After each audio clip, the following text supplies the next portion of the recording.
Assalamualaikum, kembali lagi di channel Kansa Jasmine Family. Apa kabarnya bunda-bunda hari ini? Semoga pada sehat semua ya bun. Dan semoga bunda-bunda di rumah pada semangat juga nih untuk menjalankan aktivitasnya. Oke bun, seperti biasa aku mau men-share kegiatan aku ya. Dan untuk video kali ini aku mau bikin video budgeting lagi. Ini masuk ke video budgeting bulan Oktober week 4 ya. Jadi ini minggu terakhir di bulan Oktober gitu kan, berarti nanti udah langsung masuk ke bulan November lagi ya bun, gak kerasa banget. Oke, ini kita langsung mulai aja. Aku udah sediain semua perlengkapan yang aku butuhin untuk budgeting di atas meja. Nah ini sebelum kita mulai, seperti biasa kita mulai dulu atau evaluasi dulu week yang sebelumnya, yaitu week 3 kemarin ya. Dan pokoknya sejauh ini aku tuh selalu sama aja ya, maksudnya nggak ada perbedaan yang jauh banget gitu. Paling minusnya juga sedikit-sedikit, dan itu bisa dibolak-balik gitu bun. Maksudnya tuh kalau ada yang kurang aku isi sama yang lebih gitu. Jadi kadang budgeting aku tuh ada yang lebih ada yang kurang, nah aku saling isi aja gitu. Jadi nggak perlu ada yang dirubah-rubah lagi, jadi semuanya hampir sama lah ya, kita anggap sama aja. Oke, sekarang kita langsung mulai aja ke week 4-nya. Ini pertama yang harus kita tulis yaitu judulnya dulu ya bun, udah pasti. Karena kalau nggak ada judul nanti kita bingung untuk lihatnya atau ngebacanya ini tuh yang kapan gitu. Karena kan otomatis semuanya tuh hampir sama ya, isi-isinya gitu-gitu aja untuk kategori-kategorinya. Makanya penting banget kita kasih judul. Kita kasih judul Oktober 2023 week 4. Lalu setelah itu yang pertama kita tulis untuk living dulu. Living itu adalah kebutuhan sehari-hari kita yang kita keluarkan tiap hari gitu ya, kebutuhannya tuh. Yang pertama kita tulis dulu kategorinya apa aja. Di sini aku ada beberapa kategori dan hampir sama juga ya kayak minggu-minggu sebelumnya. Yang paling membedakan itu pasti ada yang di minggu pertama, karena kalau di minggu pertama itu lebih banyak dari minggu-minggu yang lainnya. Karena apa? Karena minggu pertama itu semua kayak tagihan-tagihan, bayaran-bayaran kayak listrik segala macam tuh kan dimasukin di minggu pertama gitu. Nah ini untuk yang 4 ini cuman ada belanja minggu keempat, lalu ada untuk jajan anak, kebutuhan suami, bensin, buah-buahan, dan dana yang tidak terduga gitu. Cuman segitu aja. Lalu di sebelahnya kita tulis juga untuk budgetnya ya bun.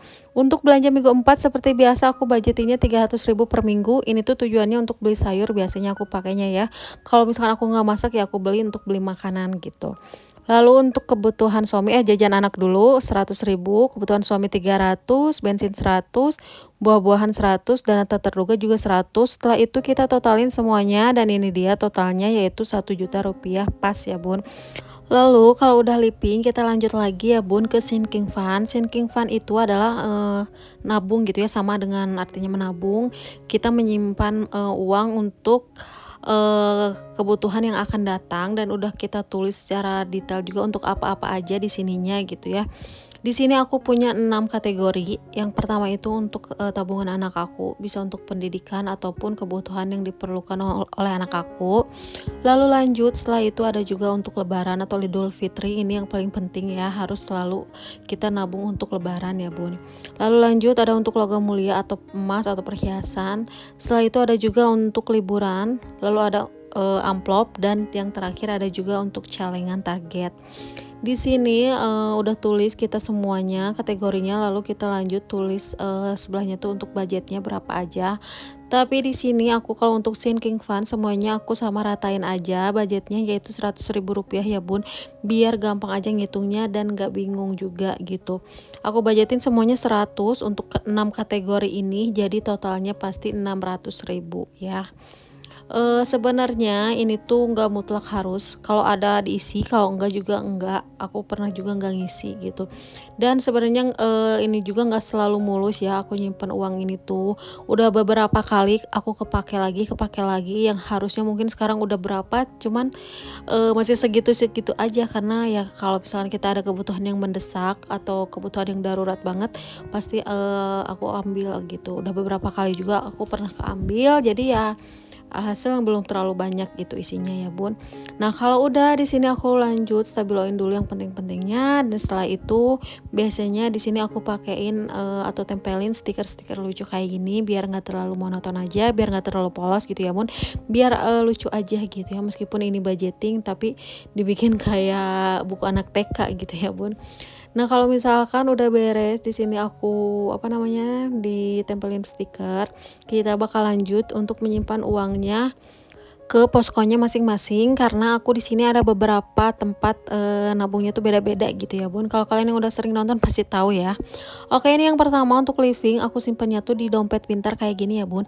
Jadi ini semacam dompet, cuman isinya tuh kita lebih bisa masukin satu-satu karena ada posko-poskonya gitu, ada tulisannya juga untuk apa-apanya. Jadi kalau kita lagi butuh apa, ambil di posko itu gitu, jadi nggak ngambil di yang lain. Jadi otomatis keuangan kita bakal lebih teratur, masuk dan keluarnya tuh lebih kelihatan gitu ya, dan nggak akan bingung juga. Yang pertama tadi ada belanja minggu 4 300.000, kita langsung simpan aja. Lalu setelah itu di sini ada jajan anak, aku galon dan gasnya di skip dulu karena emang masih ada. Untuk jajan anak tadi 100, lalu ini lanjut untuk kebutuhan suami.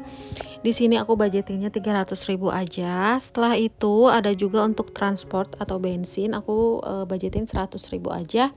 Lalu setelah itu ada juga ini untuk buah-buahan. Ini aku lihat lagi karena tadi aku lupa berapa. Ternyata untuk buah-buahan itu 100.000 rupiah aja. Lalu next di sini ada hiburan, aku skip dulu aja. Dan ini ada yang dana tidak terduga. Ini dana tak terduganya tuh jangka pendek ya bun. Kalau misalkan butuh ada untuk sumbangan atau mau ngasih apa, ada yang nikah atau apa, aku pakai yang itu gitu. Cuman aku jarang kepake juga sih. Lalu lanjut, ini aku periksa lagi satu-satu. Kalau misalkan dana tak terduganya itu kebanyakan aku kepakainya untuk jajan lagi sih biasanya ya, kalau nggak kepake untuk dikasih-kasih gitu. Lalu lanjut di sini aku juga ada untuk sinking fund yang tadi. Aku masukin ke binder kecil kayak gini, tapi ini khusus untuk nabung juga ya bun. Ini yang pertama adalah untuk tabungan anak aku atau pendidikan, aku masukin 100.000. Lalu lanjut di sini ada juga untuk lebaran 100.000. Bener-bener di rumah juga harus nabung untuk lebaran ya bun, karena penting banget, kalau enggak nanti tuh bakal kelabakan dan bakalan pusing gitu. Lalu lanjut untuk logam mulia dan atau perhiasan atau emas, di sini aku tabungin 100.000 aja budgetinnya. Kalau udah kekumpul nanti aku akan beliin, mudah-mudahan enggak pakai lagi gitu ya. Lalu selanjutnya di sini ada juga untuk dana liburan, aku budgetinnya juga sama ya 100.000 rupiah. Jadi cuman ada 4 posko aja di sini, aku cek lagi dulu satu-satu. Dan lalu lanjut tinggal dua kategori lagi ya bun, yaitu challenge amplop dan juga celengan target. Itu dua-duanya aku pisah lagi, nabungnya nggak di sini tapi ada tempatnya masing-masing. Kenapa sih banyak banget tempat nabungnya? Sebenarnya nggak apa-apa juga sih ya, terserah kalian mau di satu tempat juga nggak apa-apa. Cuman di sini cara aku kayak gini aja biar menurut aku lebih menarik dan lebih seru aja. Jadi kita nggak terlalu monoton gitu nabungnya, dan lebih semangat juga gitu ya bun. Nah, ini yang pertama yaitu challenge amplop. Di sini tuh amplopnya ada 50 amplop total. Ini aku mulai nabung dari awal Januari, pokoknya awal tahun. Dan insya Allah nanti akhir tahun udah kekumpul penuh gitu ya. Kalau nggak ada hambatan, insya Allah semuanya keisi penuh. Di sini aku isi 100.000. Sekarang itu aku udah nyampe ke amplop yang nomor 40. Jadi sisa tinggal 10 amplop lagi ya bun. Alhamdulillah bentar lagi beres. Nah, di sini kalau udah biasanya aku arsir atau aku tandain kolomnya biar kita tahu kita udah ngisi nomor berapa. Jadi nggak perlu kita cek satu-satu lagi gitu. Nah, lalu lanjut ini yang terakhir yaitu celengan, itu celengan target ya bun nih. Kayak gini celengannya. Ini celengan target 20 juta di sini, dan nominal pecahannya itu 100.000 rupiah. Aku ini baru mulai dari September kemarin baru ya. Sebenarnya ini aku mulai dari Januari awal sama kayak yang amplop tadi, cuman baru kepake waktu itu, jadi aku mulai lagi dari awal di bulan September. Jadi nggak apa-apa lah ya, kita mulai aja lagi dulu meskipun kepake, yang penting tetap semangat dan ikhtiar aja. Ini aku isinya 100.000 aja ya bun, lalu aku tandain juga kolomnya, dan ini tuh lumayan lama banget pasti keisi penuhnya karena emang lumayan banyak. Mudah-mudahan bisa keisi penuh dalam waktu cepat gitu ya, kalau ada rezekinya insya Allah lebih cepat gitu. Nah itu dia semuanya udah aku masukin ke poskonya masing-masing sesuai dengan yang aku tulis di budgeting tadi. lagi. Nah kalau udah beres kayak gini rasanya tenang ya bun. Insya Allah seminggu ke depan uang yang aku atur ini akan berjalan dengan apa yang aku tulis gitu. Jadi insya Allah semuanya sesuai. Jadi mudah-mudahan juga nggak over budget dan tidak mengeluarkan uang untuk hal-hal yang nggak penting gitu. Oke, untuk bunda-bunda yang mau bikin budgeting juga samaan kayak aku dan mau beli barangnya juga yang samaan kayak aku gini, aku udah cantumin semua link produknya di kolom deskripsi ya bun. Jadi bunda bisa langsung klik aja linknya dan langsung di check out. Oke bunda, mungkin segini dulu untuk video kali ini. Thank you for watching and see you next video. Bye bye.